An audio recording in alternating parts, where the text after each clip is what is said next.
हम तो real estate की बात कर रहे हैं। रियल एस्टेट तो बहुत बड़ा एसेट हो गया।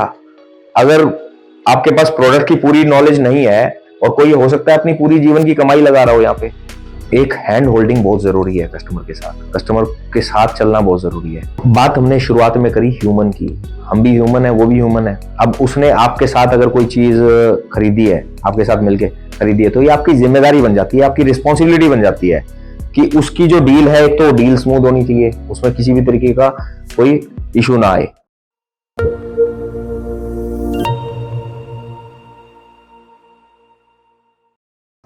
सो गाइज, स्टार्ट करते हैं आज का सेशन। हम बात करने वाले हैं सेल्स के बारे में। What is sales? सेल्स होती क्या है, आप मुझे बताओ एक बार। आपसे सुनना चाहता हूं मैं, सेल क्या होती है? सेल्स कस्टमर की डिमांड पे होता है। कस्टमर की डिमांड पे होती है। कस्टमर की डिमांड है, हम उन्हें प्रोडक्ट लाके दे रहे हैं, वो सेल। ठीक है, आप बताइए हिमाली। सेल्स का मतलब होता है कि जो हम चीजें बेचते हैं उनको सेल्स कहते हैं। कोई भी चीज अगर हम बेचते हैं तो बेसिकली दो कंपोनेंट्स हैं, दो इंपॉर्टेंट कंपोनेंट्स हैं। वो क्या है? एक है कि आपके पास कोई कस्टमर, ठीक है, और एक कंपोनेंट है प्रोडक्ट। मतलब आपके पास पहले कोई प्रोडक्ट होना जरूरी है, कोई भी प्रोडक्ट होना जरूरी है, और उसको खरीदने वाला कस्टमर, वही तो सेल होगी। तो सेल बेसिकली क्या हो गया कि एक्सचेंज ऑफ गुड्स या सर्विसेज। प्रोडक्ट कुछ भी हो सकता है। प्रोडक्ट आपका ये स्केच भी हो सकता है, कोई सर्विस भी हो सकती है, कोई सॉफ्टवेयर भी हो सकता है, कोई हार्डवेयर भी हो सकता है। तो कुछ भी है, वो कोई प्रोडक्ट है और उसको खरीदने वाला जो कस्टमर है, जो कोई उसको खरीदने वाला है। तो इसकी जो प्रोसेस होती है, जिसमें आप कस्टमर से क्या लेते हो, या तो पैसा लोगे या कोई सर्विस लोगे, तो उसके एवज में आप उसको कोई प्रोडक्ट सेल कर रहे हो, बेच रहे हो। तो इसी प्रोसेस को क्या बोलते हैं? सेल। तो सेल हम बेसिकली क्या करते हैं, जब हम अपने, कोई भी ऐसा पर्सन नहीं है लाइफ में, आप कहीं भी अपने सराउंडिंग में देख लो, जो कभी कोई प्रोडक्ट बेचता ना हो। आ जाओ सचिन। तो जो प्रोडक्ट कभी बेचा ना हो जिसने, कभी, ऐसा हो ही नहीं सकता कोई। आप बताओ, आपने कभी सेल करी है? जी। क्या सेल किया आपने? सर्विस सेल करी। सर्विस सेल की है आपने।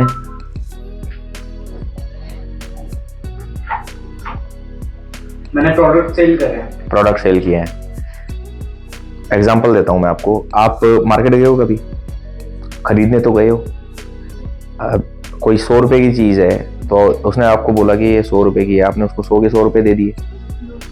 क्या किया आपने? मैंने उनसे नेगोशिएट किया आपने, भाई 5 रुपए कम ले लो, 10 रुपए कम ले लो, या जो भी है, ठीक है। तो वो भी तो एक स्किल है, वो भी तो एक सेल है कि आपने अपनी स्किल से वो 10 रुपए कम करवाए हैं। दैट मीन्स कि आपने 10 रुपए कमा लिए। समझ रहे हो ना? इसको आप रिवर्स समझ के देखोगे तो 10 रुपए आपकी पॉकेट से गए नहीं है, तो बच गए आपके पास, तो आपने अर्न भी तो कर लिए।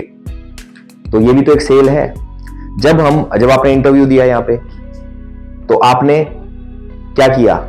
आपने अपनी स्किल्स को सेल करने किया, आपने शोकेस किया अपनी स्किल्स को शोकेस किया, तो फिर कंपनी ने उसको हायर किया आपको। सो दैट मीन्स कि वो भी एक सेल है, आपकी सर्विसेज की सेल है। If we are paying you against something, तो वो क्या है? वो सेल है। तो सिमिलर वे में हम कहीं भी जाते हैं, किसी भी इंडिविजुअल से आप मिलते हो, चाहे आपके टीचर्स हैं, चाहे आपके पेरेंट्स हैं, रिलेटिव्स हैं, फ्रेंड्स हैं, आप अपने सराउंडिंग में कहीं भी देख लो, हर टाइम कोई ना कोई प्रोडक्ट, कोई ना कोई चीज़ सेल हो रही होती है। कुछ जगह पे हम खुद को बेच रहे होते हैं, समझ रहे हो? कहीं पे हम अपनी स्किल बेच रहे होते हैं। खुद को बेचने का मतलब क्या है कि आपके पास कोई पोटेंशियल, कोई कुछ एलिमेंट है, कोई चीज़ आपके पास है, कोई सर्विस आपके पास है, कोई स्किल आपके पास है, कोई नॉलेज आपके पास है, ठीक है ना, कोई अपीयरेंस आपके पास है, पर्सनैलिटी आपके पास है, तो आप वो बेच ही रहे हो ना, तो वो चीज बिक रही है। तो सेल तो हमारे सराउंडिंग में हर टाइम हो रही है। अब हम बात करते हैं कि जो हम जिस इंडस्ट्री में हम काम कर रहे हैं, हम किस इंडस्ट्री में काम कर रहे हैं? रियल एस्टेट में। सो रियल एस्टेट में सेल्स जो होती हैं वो बेसिकली क्या होती हैं, कैसे होती हैं, और किन चीज़ों की हमें रिक्वायरमेंट है उस सेल को इनिशिएट करने के लिए, सेल को मैच्योर करने के लिए। जब हम बात करते हैं रियल एस्टेट की, तो रियल एस्टेट में क्या कुछ चीजें बदल जाएंगी? जो फंडामेंटल्स हैं सेल के, क्या वो चेंज हो जाएंगे? क्या प्रोडक्ट नहीं चाहिए हमें रियल एस्टेट में? चाहिए, प्रोडक्ट भी चाहिए और कंज्यूमर भी चाहिए, कस्टमर्स भी चाहिए हमें। तो जब हमें दोनों चीजों की रिक्वायरमेंट है तो डिफरेंस कहां जाता है? वो डिफरेंस पे हम थोड़ी देर के बाद आएंगे। सबसे पहले हम बात करते हैं फंडामेंटल सेल्स की। अब हमने दो कंपोनेंट्स इसमें देखा, एक कंपोनेंट है कस्टमर, एक कंपोनेंट है प्रोडक्ट। तो सबसे पहले हम प्रोडक्ट की बात करते हैं। प्रोडक्ट और इंडस्ट्री कौन सी है? Real estate. रियल एस्टेट बोले तो property dealing, not dealing. Real estate बोले तो रियल एस्टेट, रियल जो एक्चुअल एस्टेट। एस्टेट्स क्या होते हैं? एसेट्स, समझ रहे हो ना? तो रियल एस्टेट का मतलब क्या हो गया कि जो रियल, जो एक्चुअल, जो कि प्रैक्टिकल, जो वास्तविक assets. We are not selling any software, ठीक है ना? कोई हम वर्चुअल प्रोडक्ट्स नहीं बेच रहे, हम रियल एसेट्स की बात कर रहे हैं।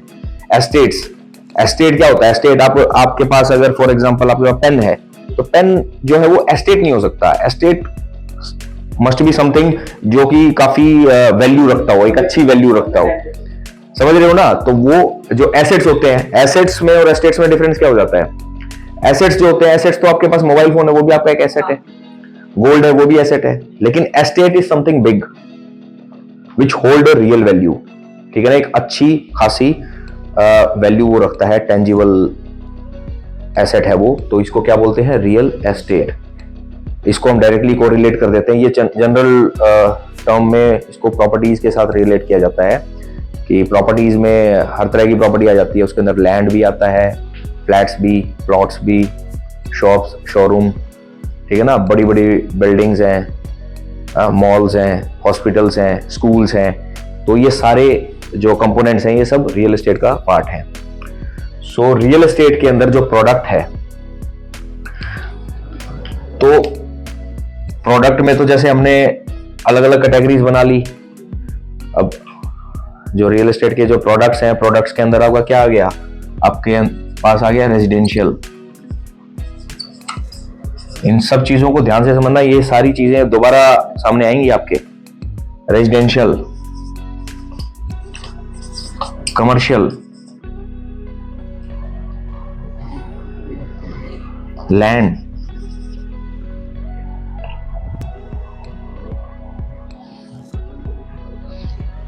अदर्स।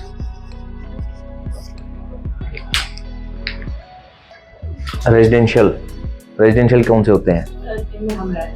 जो अपार्टमेंट्स हैं, फ्लैट्स हैं, ठीक है ना?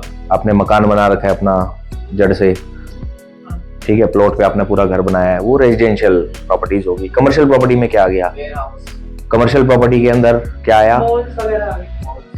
कमर्शियल प्रॉपर्टी में दुकानें, शोरूम, ठीक है ना?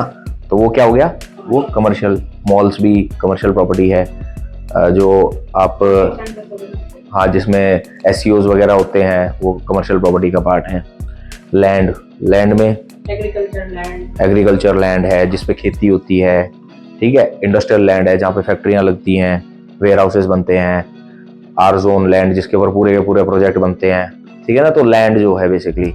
और अदर्स में जो अदर टाइप ऑफ एस्टेट्स हैं जैसे कि आपका रिलीजियस बिल्डिंग्स हैं, मंदिर है, चर्च हैं, गुरुद्वारे हैं, ठीक है ना। और हॉस्पिटल्स हैं और होटल्स हैं, ठीक है, स्कूल्स हैं, कॉलेजेस हैं, यूनिवर्सिटीज़ हैं। तो ये जितने भी कंपोनेंट्स होते हैं ये भी तो रियल एस्टेट का पार्ट है, ये भी तो खरीदे और बेचे जाते हैं, ठीक है ना। तो ये हम बात कर रहे हैं प्रोडक्ट की। सो जो सेल्स हैं, अब इसको प्रोडक्ट को हम सेल्स के पर्सपेक्टिव में समझते हैं। सेल्स में बेसिकली हमें प्रोडक्ट की नॉलेज होनी सबसे जरूरी है। ये सबसे इंपॉर्टेंट एलिमेंट है। आपको पता तो होना चाहिए ना कि आप बेच क्या रहे हो। अगर आपको इसी चीज की नॉलेज नहीं है कि यार मैं बेच क्या रहा हूं, तो फिर आप बेचोगे कैसे? तो आपको अपने आप को प्रिपेयर करना है। कैसे?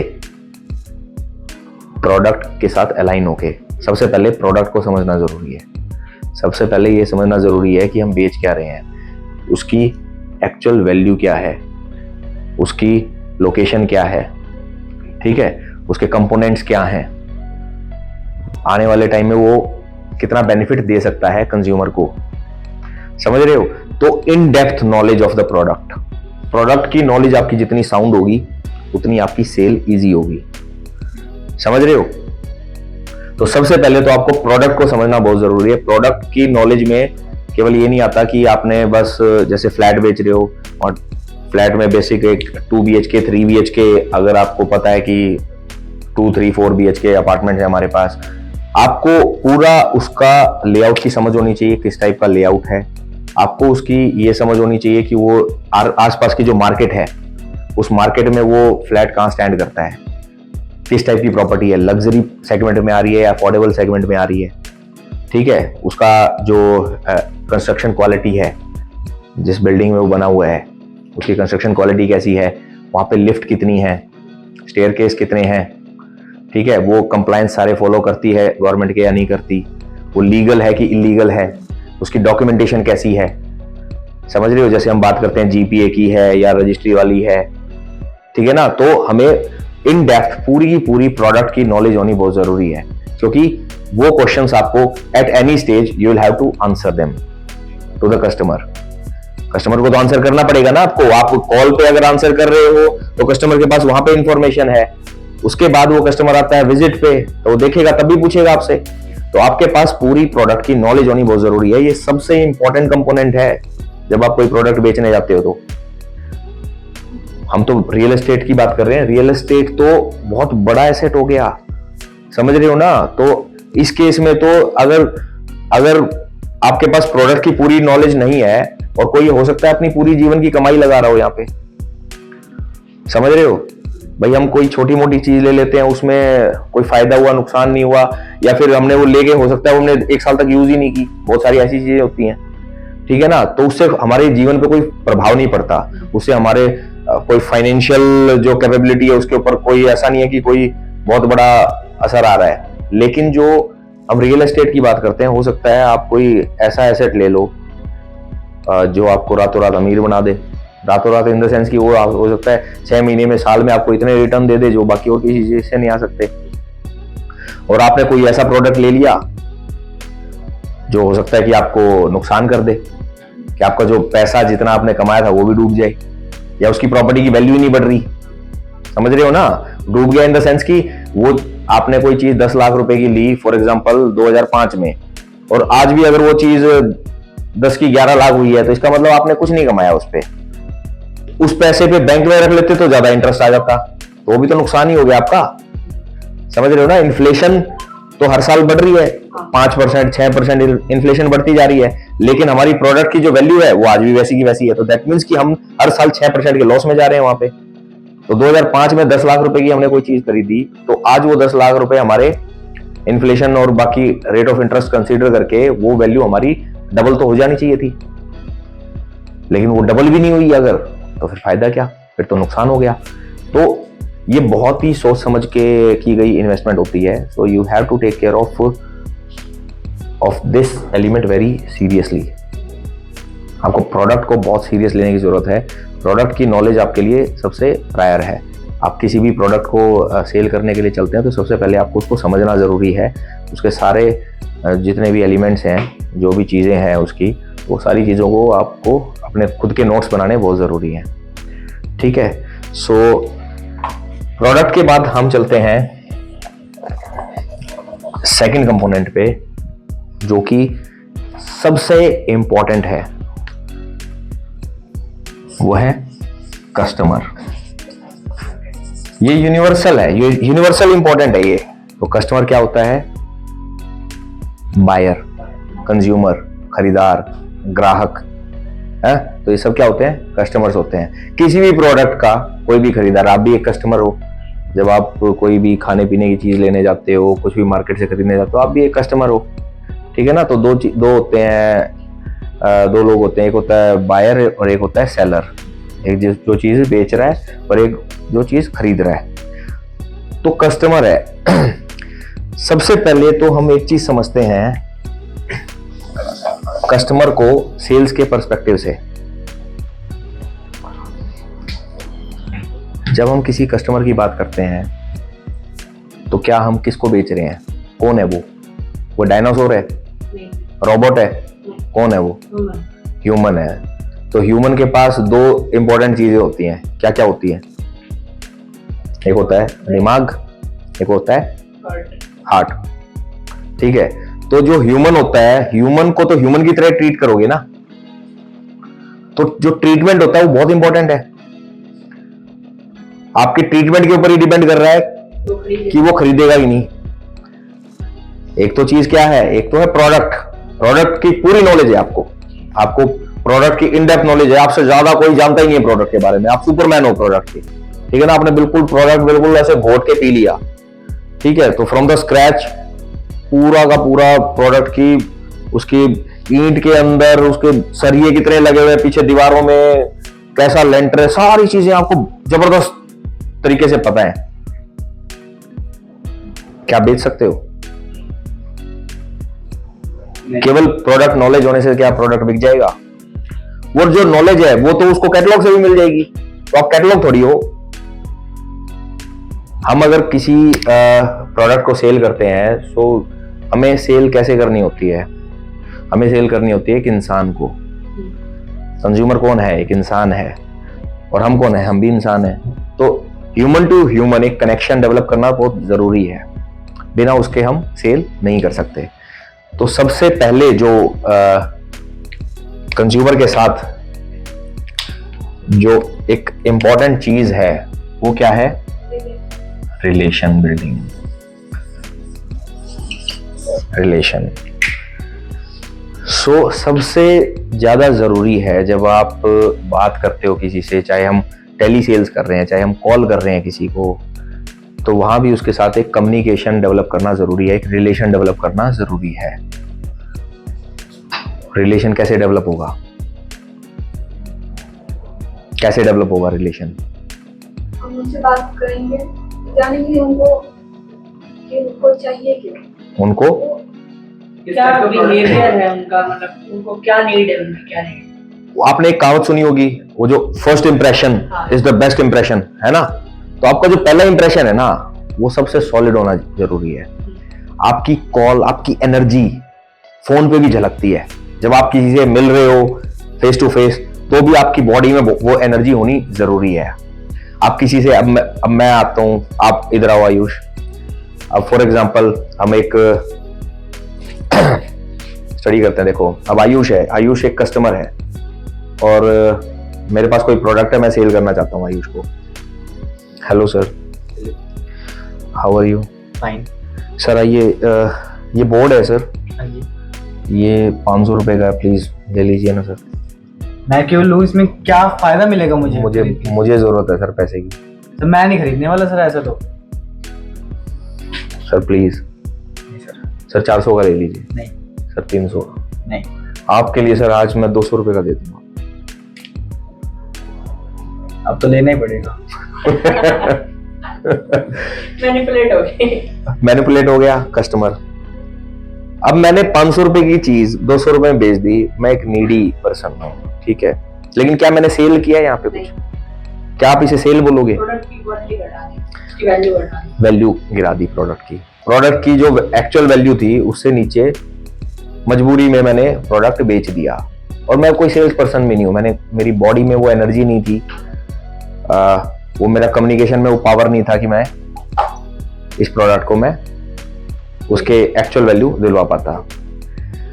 तो जब हम किसी से मिलते हैं तो हमारी बॉडी लैंग्वेज, हमारी कम्युनिकेशन, हमारी बोलचाल जो है, तो उसमें एक एनर्जी होनी बहुत जरूरी है। जब हम किसी के साथ हैंडशेक करते हैं, सो आई कांटेक्ट होना बहुत जरूरी है, हाथों में फर्म ग्रिप होनी बहुत जरूरी है, आपकी बॉडी, आपका पोस्चर, हर चीज बिकती है, हर चीज बिकती है। तो आपको, अगर हम फोन पे बात कर रहे हैं, शुरुआत करते हैं हम कॉल से, तो स्टार्टिंग में एक ग्रीटिंग करना बहुत जरूरी है। जब आप किसी को ग्रीट ही नहीं करोगे, आपने शुरुआत ही ऐसे कर दी, अब मैंने आपके पास कॉल किया, मैंने कहा हेलो सचिन, सर मेरे पास ये प्रोडक्ट है, सर मैं एक गमला बेच रहा हूं। मैं डायरेक्ट गमले पे आ गया, मैं डायरेक्ट प्रोडक्ट पे आ गया, तो आपका तो इंटरेस्ट डेवलप नहीं हुआ ना मेरे साथ। जो मैक्सिमम लोग हैं वो यही गलतियां करते हैं कि वो डायरेक्ट प्रोडक्ट पे पिच करते हैं, डायरेक्ट प्रोडक्ट पे आ जाते हैं। लेकिन जैसा ही हमने समझा, रियल एस्टेट, रियल एसेट, लोग किससे खरीदना पसंद करते हैं? उनको बंदा पसंद आना चाहिए यार। प्रोडक्ट तो दुनिया में सब बेच रहे हैं, अगर उनको बंदा ही समझ में नहीं आया तो नहीं लेगा वो आपसे। तो आपके पास जो प्रोडक्ट की नॉलेज तो है, लेकिन अगर आपके पास वो स्किल्स नहीं है, अगर आप उसके साथ रिलेशन डेवलप नहीं कर पा रहे हो, तो आप प्रोडक्ट को आसानी से नहीं बेच पाओगे। तो सबसे पहले तो आपको जो फॉर एग्जांपल हम बात करते हैं फ़ोन पे, तो फ़ोन पे हमारे पास कुछ लिमिटेशंस होती हैं। हम फेस टू फेस एक अलग रेपो बिल्ड कर सकते हैं कस्टमर के साथ, लेकिन फ़ोन पे हमारे पास कुछ लिमिटेशंस हैं, लेकिन कुछ एडवांटेज भी है। उसको हम अलग से डिस्कस करेंगे कि टेली सेल्स कैसे डिफरेंट होती हैं फेस टू फेस सेल से, ठीक है ना। तो उसको हम लेटर बाद में डिस्कस करेंगे। लेकिन जो इंपॉर्टेंट कंपोनेंट है वो क्या है? Relation building. उसके बाद क्या है? उसके बाद क्या जरूरी है? उसके बाद है आपको कंज्यूमर की नीड्स को समझना बहुत जरूरी है। किस चीज को? कंज्यूमर की नीड्स को समझना बहुत जरूरी है। नीड्स, फॉर एग्जाम्पल हिमाली ने कॉल किया एक कस्टमर को और वो सर्च कर रहे हैं 3 BHK अपार्टमेंट, ठीक है। अब हिमाली उनको पिच कर रही है कोई कोठी, ठीक है, या कोई प्लॉट, या 1 BHK या 2 BHK। लेकिन कस्टमर की रिक्वायरमेंट है, उसको 3 BHK फ्लैट चाहिए, और 3 BHK फ्लैट चाहिए तो दैट मीन्स कि उसका बजट भी 3 BHK के हिसाब से होगा, ठीक है ना। और वो एक पर्टिकुलर एरिया में देख रहा है। आज की डेट में कस्टमर भी बेवकूफ नहीं है, वो भी स्मार्ट है। दो तरह के कस्टमर हो गए ना, एक तो अवेयर है कि मार्केट से अवेयर है, एक ही है कि वो नया कस्टमर है, उसको अभी उतनी अवेयरनेस नहीं है। तो एक तो हमें उसे अवेयर भी करना है, और दूसरा उसे हमें अपना प्रोडक्ट जो है वो शोकेस भी करना है। तो सबसे पहले तो उसकी एग्जैक्ट नीड्स को आइडेंटिफाई करना बहुत जरूरी है, उसकी नीड को समझना जरूरी है। कस्टमर बोलना क्या चाहता है, उसकी रिक्वायरमेंट क्या है, ठीक है ना। तो उसको ध्यान से पहले समझो, पहले सुनो। वो जो आपसे बात कर रहा है उसकी बातें आपके दिमाग में रजिस्टर होनी जरूरी है। ये नहीं है कि उसने कुछ बोला और बस आप तो अपनी धुन में हो और आपने तो बस अपना प्रोडक्ट बेचना है, ऐसा नहीं होता। आपको उसकी रिक्वायरमेंट को सुनना समझना जरूरी है, उसको आपके दिमाग में पहुंचनी जरूरी है कि वो एक्चुअल में चाहता क्या है, ठीक है। तो सेकंड क्या हो गया हमारा, जो है उसकी नीड्स को समझना बहुत जरूरी है। उसके बाद क्या आता है?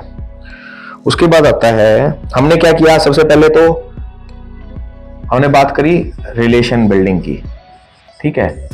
उसके बाद हमने उसकी कस्टमर की नीड्स को समझा। नीड्स को समझने के लिए हमारी कुछ चेकलिस्ट बनी हुई है, कुछ फॉर्मेट्स हैं, आप उसमें उसकी रिक्वायरमेंट फिल करोगे कि आप उसके अंदर उसकी रिक्वायरमेंट क्या है, उसका बजट कितना है, किस लोकेशन में देख रहा है, क्या साइज देख रहा है, ठीक है। तो आपके पास कुछ पैरामीटर्स हैं, उनके बिहाफ पे आप उसकी नीड को शॉर्टलिस्ट करोगे, ठीक है। 2 केसेस हैं, एक केस ये है कि हमारे पास कोई प्रॉपर्टी ऑलरेडी अवेलेबल है, और एक केस ये है कि हमारे पास प्रॉपर्टी अभी अवेलेबल नहीं है and we will have to look for that in the market, ठीक है। तो वो प्रॉपर्टी हमें सर्च करनी पड़ेगी उसके लिए। तो हम दोनों केसेस पे काम करते हैं। तो हमने उसकी नीड को आइडेंटिफाई किया और नोट डाउन करके रख लिया। उसके बाद में आपका कम्युनिकेशन, आप उसके साथ कम्युनिकेशन जो है ना वो बहुत इंपॉर्टेंट है। हम बार बार इसी चीज को डिस्कस करते हैं कि अगर हम किसी भी इंसान के साथ अगर किसी भी डील में एंगेज्ड हैं, किसी भी डील में, आप चाहे रिलेशंस की बात कर लो, चाहे फादर डॉटर, फादर सन, ब्रदर ब्रदर, फ्रेंड फ्रेंड, अगर वहां कम्युनिकेशन अगर ब्रेक हो जाता है, कम्युनिकेशन अगर नहीं है, तो वहां भी डिस्टेंसेस आ जाते हैं। तो कम्युनिकेशन तो बहुत इंपॉर्टेंट है। और आप तो ना तो आपका रिलेटिव है वो, ना आपका फ्रेंड है, समझ रहे हो। तो वहां तो कम्युनिकेशन और भी ज्यादा इंपॉर्टेंट है। तो कम्युनिकेशन कैसे कर रहे हो, उसको ये भी नहीं लगना चाहिए कि आप तो केवल सेल की बात कर रहे हो, आप तो बस फोन उठाते ही शुरू हो जाते हो कि सर आपने लिया नहीं, सर कब ले रहे हो। तो आपको कम्युनिकेशन उसके साथ एक प्रॉपर एस्टेब्लिश करना जरूरी है। घूम के फिर बात आ गई रिलेशन की, समझ रहे हो, सबसे इंपॉर्टेंट एलिमेंट है ये कम्युनिकेशन। कम्युनिकेशन में आपने उसकी नीड को समझा, ये भी कम्युनिकेशन है, ठीक है। आपने ग्रीट किया उसको, ये भी कम्युनिकेशन है। उसके बाद में आपने विजिट पे कन्वर्ट किया उसको, आप विजिट पे लेके आए, वो भी एक कम्युनिकेशन के थ्रू है, ठीक है ना। तो कम्युनिकेशन सबसे इंपॉर्टेंट है, आप कैसे कम्युनिकेट कर रहे हो। उसके बाद में जैसे आपने एक फर्स्ट कॉल करी, पहली बार बात की उसके साथ, उसके बाद एक प्रोसेस है, हमने कुछ डिटेल शेयर करी उसके साथ में, फिर उसने कुछ डेट दी, हमें अपॉइंटमेंट दी, वो मिलने के लिए आया, विजिट पे गया, ये पूरी प्रोसेस है। तो उस पूरी प्रोसेस में आपका कम्युनिकेशन ब्रेक नहीं होना चाहिए कि आपको पता ही नहीं है कि वो कस्टमर आया था, वो कहां चला गया, कहां गायब हो गया, वो बाद में फोन नहीं उठा रहा, या वो कॉल कर रहा है आप नहीं उठा रहे, या उसने आपको बोला था कि मुझे मंडे को शाम को 5 बजे कॉल करना और आपने कर ही नहीं, समझ रहे हो ना। तो ये सारा जो है वो किसका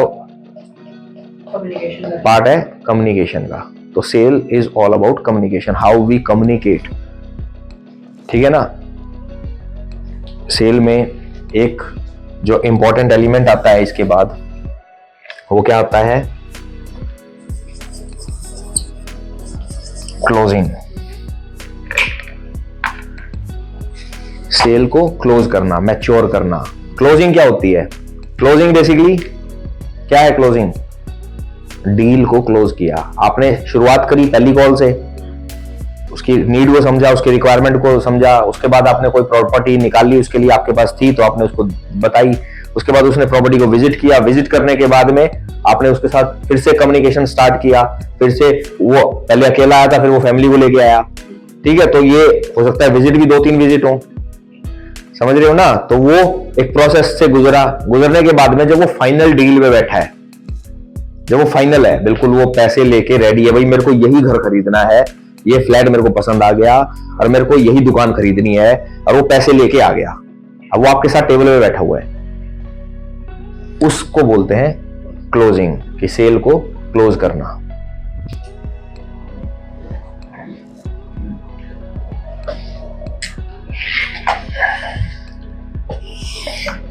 क्लोजिंग के बाद जो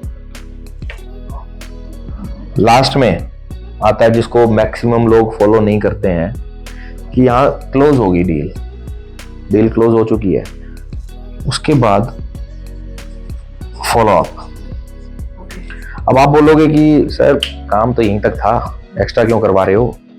भाई हमने प्रोडक्ट निकाला, प्रोडक्ट हमने उसको ढूंढ के दिया, उसके साथ पूरा कम्युनिकेशन, सारी चीजें ओके होगी, क्लोज भी कर दिया, डील भी होगी और पैसे भी आ गए।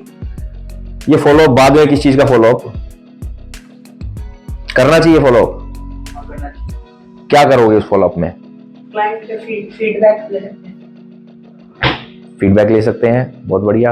और उसके कोई रिलेटिव हो, उसको अगर वो डील पसंद आई है तो वो अपने किसी नोन को भी बताएगा, तो हमें वहां से एक लीड मिल सकती है। परफेक्ट। और जरूरी है कि उसके एक्सपीरियंस को समझना। जरूरी नहीं है कि यहाँ पे क्लोज हो गया तो सारे कम्युनिकेशन ब्रेक कर दोगे, नहीं।